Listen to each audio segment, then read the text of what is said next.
tal a todos? Hoy en este jueves eucarístico y sacerdotal continuamos con estas reflexiones acerca de la iconografía cristiana, de los símbolos, de los signos que encontramos en las pinturas o imágenes, en las iglesias, en las pinturas que vemos que tienen ese sentido cristiano. Hoy vamos a ver estas imágenes de animales y su significado. Vamos a empezar con el halcón. El halcón, sabemos que existen dos tipos, el halcón salvaje y el halcón domesticado. El halcón salvaje normalmente representa todas esas acciones malas o esas acciones incluso que representan dañinas y contrarias al bien.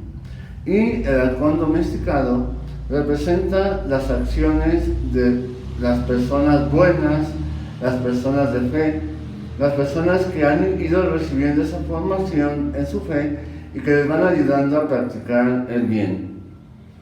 Es por eso que esas dos aparecen en diferentes lugares.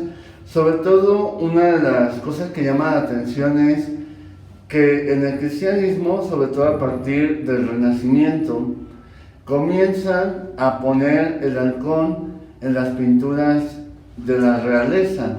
Incluso están en las imágenes de los Reyes Magos, de los reyes que son santos, etc. ¿Por qué? Porque precisamente el halcón representa la acción de la presencia de Dios, del Rey. Por eso representa a Cristo. Y de ahí que podamos verlo precisamente, concretamente en estas imágenes de la realeza, porque representa a Cristo como Rey. Es por eso que, así como el halcón salvaje no tiene una guía, no una dirección, sino que va en un desorden, en unas acciones pues que no tienen algún objetivo, el halcón domesticado es aquel que ya tiene un fin, un orden y que va marcando un camino hacia los demás. De ahí el que representa también a Cristo como camino del ser humano.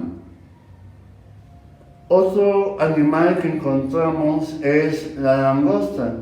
Encontramos este animal en la palabra de Dios, si ustedes recuerdan, fue una de las 7 plagas que aparecieron en Egipto antes que el emperador dejara libre al pueblo hebreo.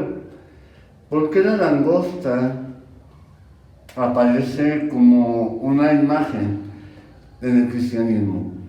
Porque en sí representa o significa todos aquellos pueblos o naciones que todavía no estaban convertidas a Dios.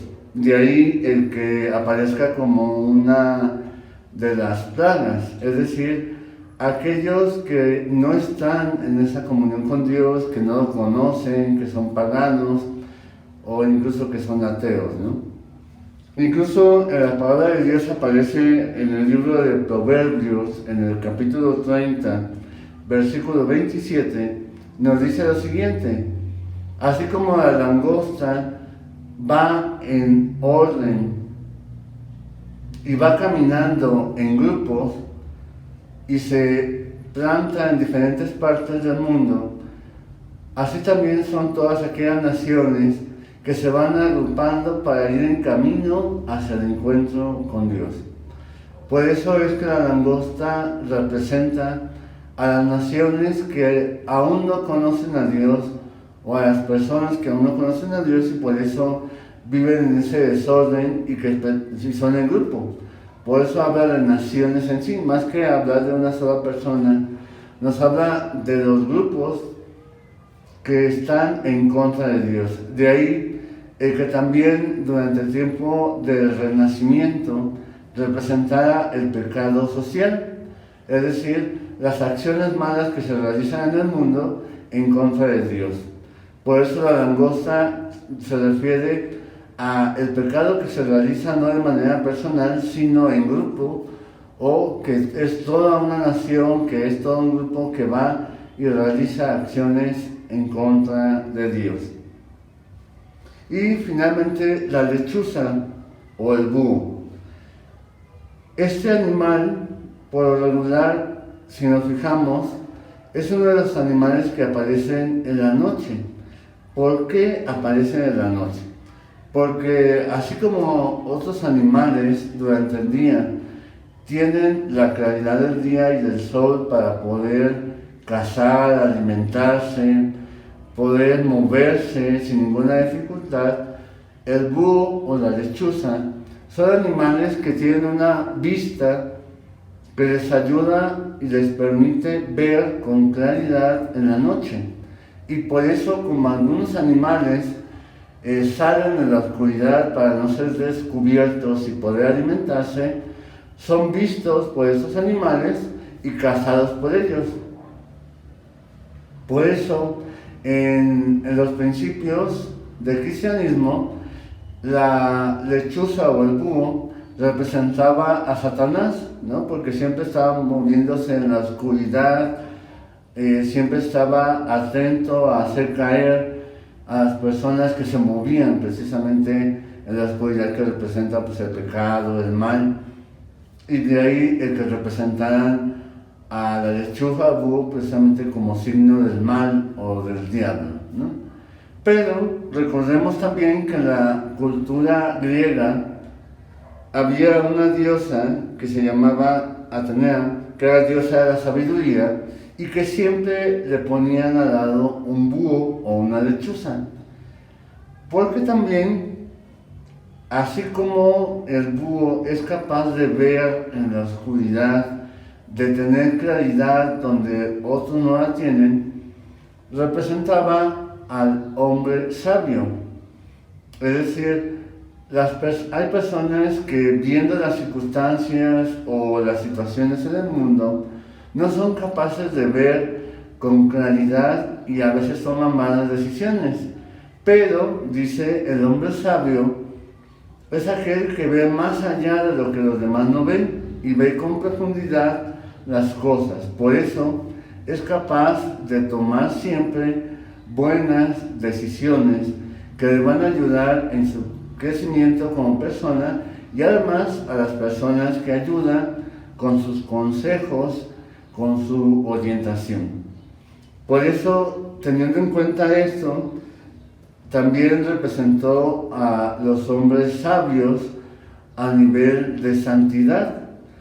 Y por eso algunos santos, como San Jerónimo, como San Crisóstomo, también los representan con un búho o con una lechuza, porque son personas muy sabias.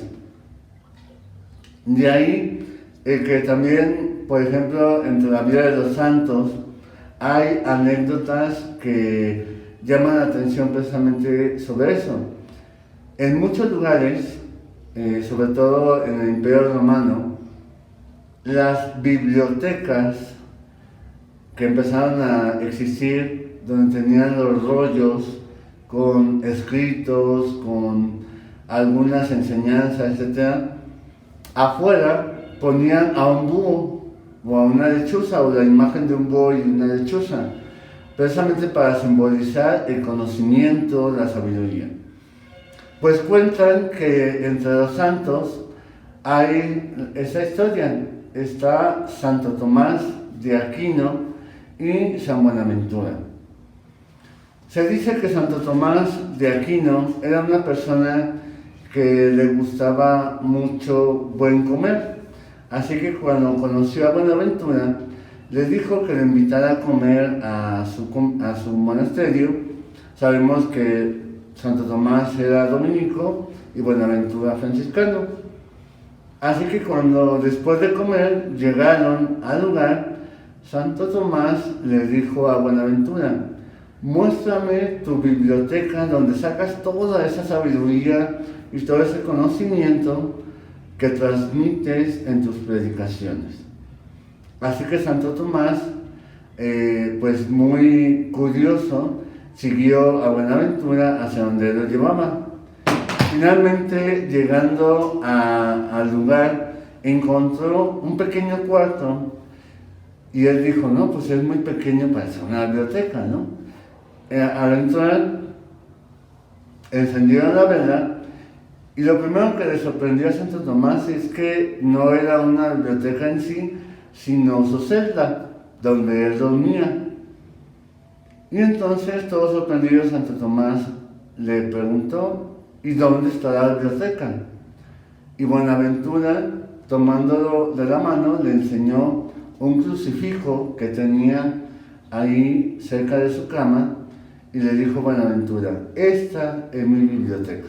De aquí saco toda la sabiduría, todo el conocimiento que predico en las homilías.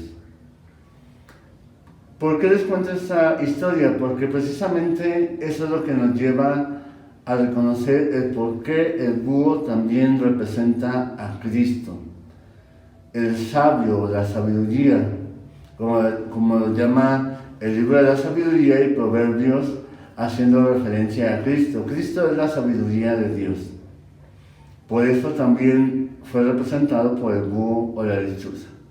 ¿Qué nos enseñan esos dos animales a nuestra vida cristiana?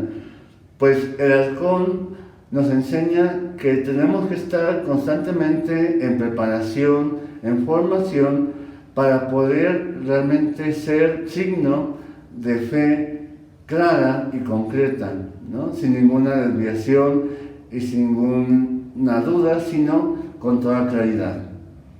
La langosta precisamente nos ayuda a que en vez de ser signo, no solamente de manera personal, sino comunitaria del mal, del pecado, seamos de las naciones que vamos en camino a ese conocimiento y presencia de Dios. Y tercero, la lechuza o el búho nos enseñan a que podamos crecer en esa sabiduría que es don del Espíritu Santo.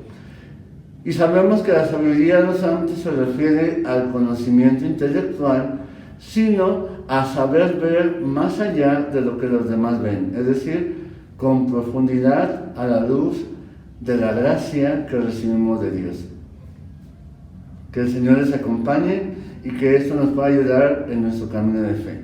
Dios los bendiga en nombre del Padre, del Hijo y del Espíritu Santo. Amén. Gracias.